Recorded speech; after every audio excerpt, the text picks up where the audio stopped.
Welcome to Staying Curious. I'm your host, Amy Hirschkel, and in this episode, join us as we dive into the expertise of Shelly E. Kohan, a seasonal retail industry professional with over 25 years of experience spanning general management, marketing, operations, merchandising, buying, and human resources. With an impressive background at Bloomingdale's, Macy's, Saks Fifth Avenue, Space NK, and Retail Next, Shelley brings a wealth of experience to our show. As an associate professor at the Fashion Institute of Technology, a senior contributor for Forbes.com, and the executive producer of Retail Unwrapped, she's a go to authority in the field. Tune in as we explore Shelley's perspective as a retail pundit where she has been sought out for all things retail, including being featured in such media outlets as NBC Nightly News, Wall Street Journal, and the New York Times. Plus, we will discover more about her role as the co host on the weekly podcast Retail Unwrapped with Robin Lewis. Get ready for an enlightening journey through the ever evolving landscape of retail with Shelley Kohan. Welcome, Shelley. I'm so excited to have you on our show today. I'm so excited to be here. Thank you so much for having me. So, I gave a brief overview of your very, very impressive background, but I would love to kind of start off with just kind of discussing your previous experience and how your successes have brought you to where you are today. It's interesting. So when I look back on my career, I kind of put it in three chunks of time. So the first chunk of time is probably the first, decade or plus, almost 2 decades, where I really focused on, I started as a salesperson at Bloomingdale's and kind of worked my way up. I went into buying and merchandising. Then I went into store operations, human resources, logistics. So that was a really great training ground. I worked in department stores, Bloomingdale's, Bullock's, Wilshire, I Magnin, you may not remember those, Macy's, Saks Fifth Avenue. And then kind of in the second part of my career, so the next kind of decade of my career, I opened up my own consulting business. I went to work for a company called Space NK Apothecary, which is a beauty retailer. I was employee number one. So it was like working for a startup. I brought the brand here to the US in terms of opening stores and getting them set up. And I was responsible for all of the US business. And then this will make you laugh because to me, it's so funny right now. I went and did a lot of consulting with Retail Next, a technology company. And I literally spent 6 years explaining to retailers why they need to use analytics. Yeah, that is very funny because now they all want to use analytics. They don't really know what to do with it, but it's the They top are of using mind it. for this conversation. So that was a lot of fun. And then, kind of in the last decade, I could say, now I do a lot of writing, speaking, podcasting. I'm a retail pundit. I've been voted as a top retail influencer, which is always kind of fun. So, so I spent a lot of time in thought, leadership aspect. So one of the things when I've been looking into your background, you talk a lot about the importance of being on the floor and connecting with your customers, your consumers, and your staff. Can you kind of talk about that, especially with like your background? Like how did that kind of mindset elevate you to where you are to be the thought leader that you are today? That's so interesting. So I'll tell you a story that I've never shared publicly. I do tell my students this story all the time. It's not a big secret, but I started as a salesperson, being on the floor, working with the customers. And then I got promoted, quote unquote, into buying and planning as a buyer's assistant, like a buyer's clerical for the juniors department. And I probably did that for probably close to 2 years, maybe a year and a half. Anyway, I could not wait to get back to the stores. I did not like being in the office. I did not like being it wasn't a computer screen. It was reports and papers back then. But there was just something about connecting with customers and associates that just was born in me. I just love it. So I believe connecting with the customer and staff are really key, and it's where I get my energy from. And one last point, when I worked in stores that I'll share with you is I used to love to get customer complaints. I know you're like, what? The That's funny. reason why is because it allowed me the opportunity to be the hero, to solve a problem. And it also helped me really understand where the customers were coming from. Yeah. So, and that's actually really interesting because it's, fast forward all these years, we just had a little pandemic that happened and there was no in store. So how did Right. like how did you handle that? If not being, I know that's not what you do now, but like that concept of like all of these, department stores or all of these retail stores couldn't have people on the Yeah. floor. Now you got to make this whole new experience for these people to feel like they're on the floor, but they're not in person.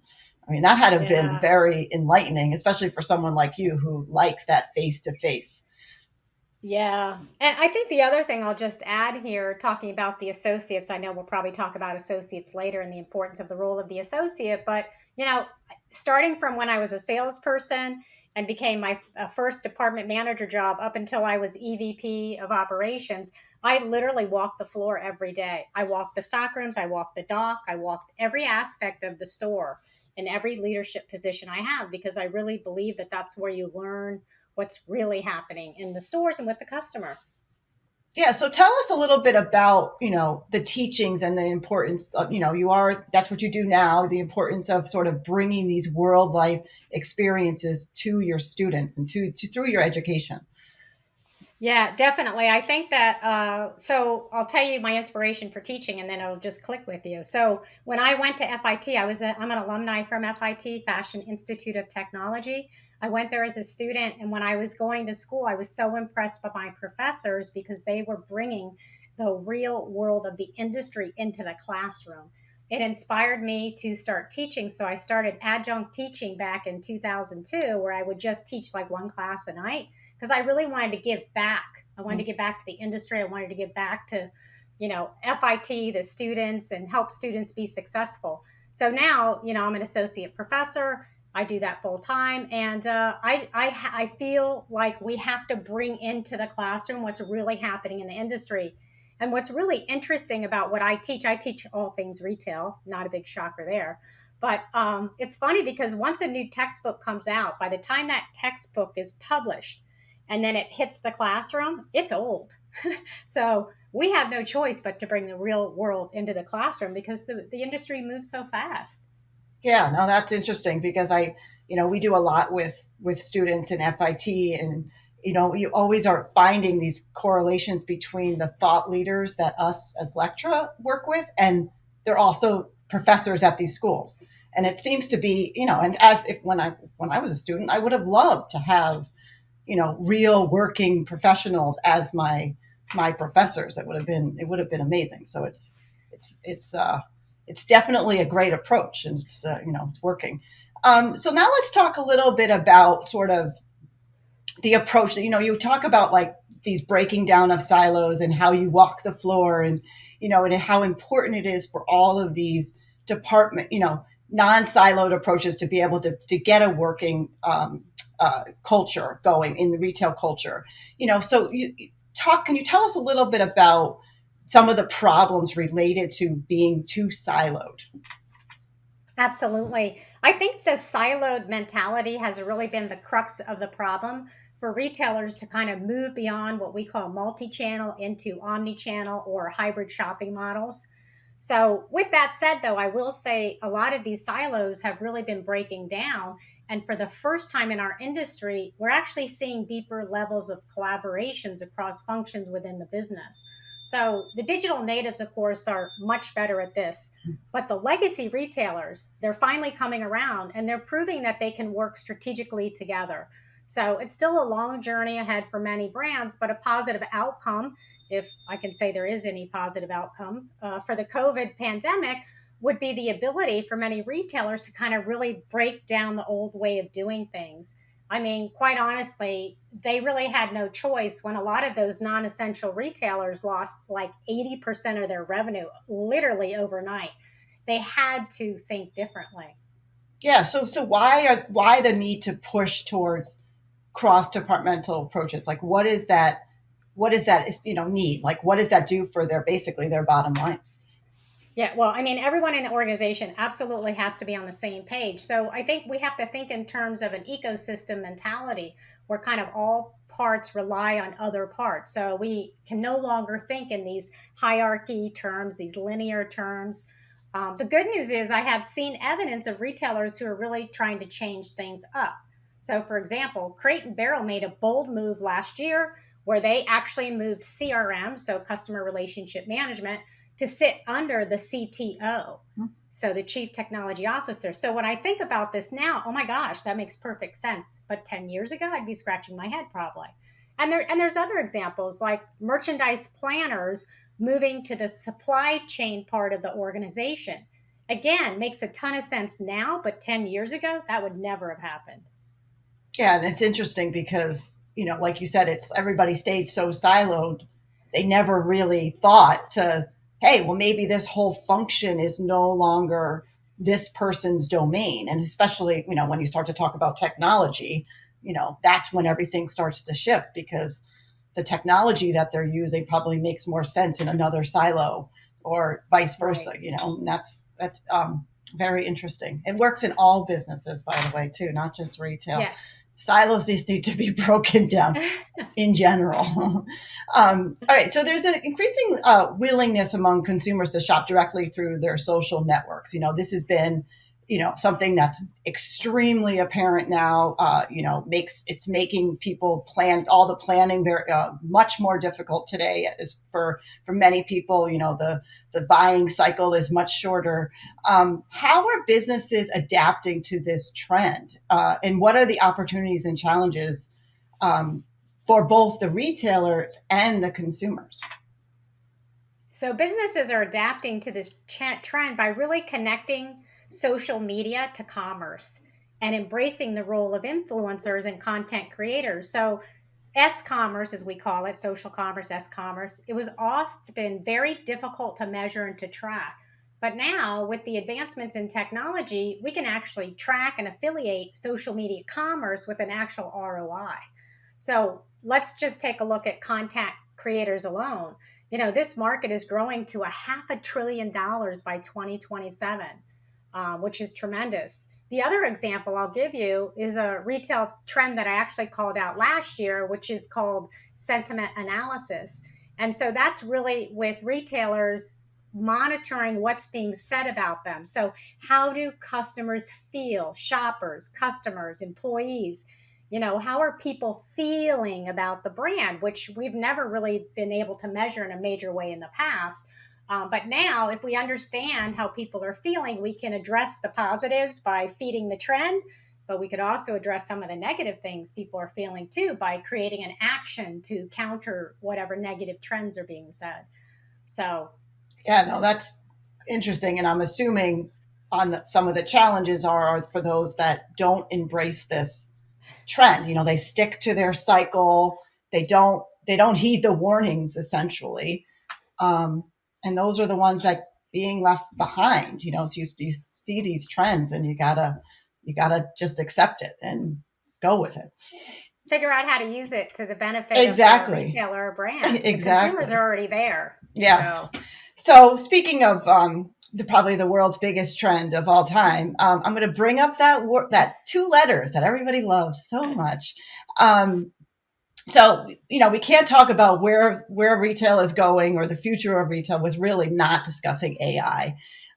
So over the next 3 years, it's happening. It's real. Can feel it in my bones. 2024 is going to be. It's really going to be game changing. It's going to be where we all learn how to use AI appropriately. We're not just grasping at straws. We're going to know the difference between generative AI and AI, machine learning AI, all of that kind of stuff is actually going to happen this year. So how impactful will AI become within the retail space? well, Amy, I agree with you wholeheartedly. AI is and will continue to be the largest disruptor in the retail space since online shopping hit the industry in the late 90s, early 2000s. I mean, when you look at what's transpired, our industry has probably grown about 50 years in the last 10. Yeah. So technologies have shaped and reshaped how we shop, what we buy, what our attitudes are about companies, who we want to do business with and who we want to not do business with. And honestly, this is just the tip of the iceberg. So the challenge for retailers is putting together a strategy that is built with agility and flexibility to be able to adeptly change in a moment. So this term strategic flexibility has to be a key mantra for the next 3 years. The industry really has never moved faster than it is today. So, what is your point of view on generative AI in respect to the customer experience? Well, I think generative AI can really help to achieve a very personalized and individualized customer journey. So, from an online perspective, use cases have already shown great increases in customer engagement related to better chatbots. So, creating a chatbot that is not just answering program questions like, where's my order? When's it going to be here? Why is it late? They can actually engage and talk to a customer as if it were humanistic in a way. Pre-purchase factors have helped with product selection. So what we're doing there is we're really identifying right products to be purchased, right sizes. So that ends up having less returns for the retailer and less things to return from a customer perspective. And I think the other thing that's really big is the ability to understand consumer shopping data in a prolific and substantive way, near real time. Yeah, that's super important because I think that's where the S commerce, as you said, and where we are today is like a big disconnect. Is if they're not listening to the shopping data, they're not following these trends, or they're not going with the able to move with the data, what the data is telling them. They're missing out, and then they're having lots of inventory that it wasn't right in the first place. So and, how and do the you? quick and the Yeah, quickness of it too. So if you think about social media for a second and you think about social commerce, if someone posts something on social media and that consumer in that moment right there right that second wants to buy that item and you don't have it, you probably lost that sale, yeah. And why did you put it? right? Why was it on there in the first place? Like you can't just You got to test it. connect the You got to be able to, and that's why some of these larger, these fast fashion behemoths that are coming out are doing well, is because they're responding on demand at a moment's notice to everything that people are asking for. And I'm very guilty of that. I have a 12-year-old. He wants something. Something comes in the mail 3 days late. 3 days later, he's like, "Why did that take so long?" And I'm like, "Take it down. Remember that back in the day, it used to take weeks. It's okay." So, how do you recommend retailers begin exploring AI? Like, where do they start? Like, what do they do? Yeah, that's such a big question. So I would probably suggest that retailers focus on specific AI technologies or solutions that either elevate the brand, drive loyalty, increase efficiency, drives innovation, or improves the shopper journey. I know that's a lot out there, but a suggested starting place would be with marketing. We used to talk about micro segmentation, which has always been very costly. So this really hyper personalized marketing efforts down to the consumer individual level. But now with advancements in AI, you can really drive home this highly personalized marketing effort. And to be quite frank, today's customer, they actually expect it from retailers and brands now in a relevant, not a creepy way, but a relevant way. Yeah, exactly. Personalization. We had our ideation last year, and the number one trend is personalization. And it's not just about being able to put my son's face on my shirt. It's personalized experiences. It's being served up something through social media, making me realize you understand who I am. It's such a bigger concept for the term, and being able to understand that and using AI to collect that data and then react on that data. I agree. I just think that's where you start. And I think you need to start with the right strategy.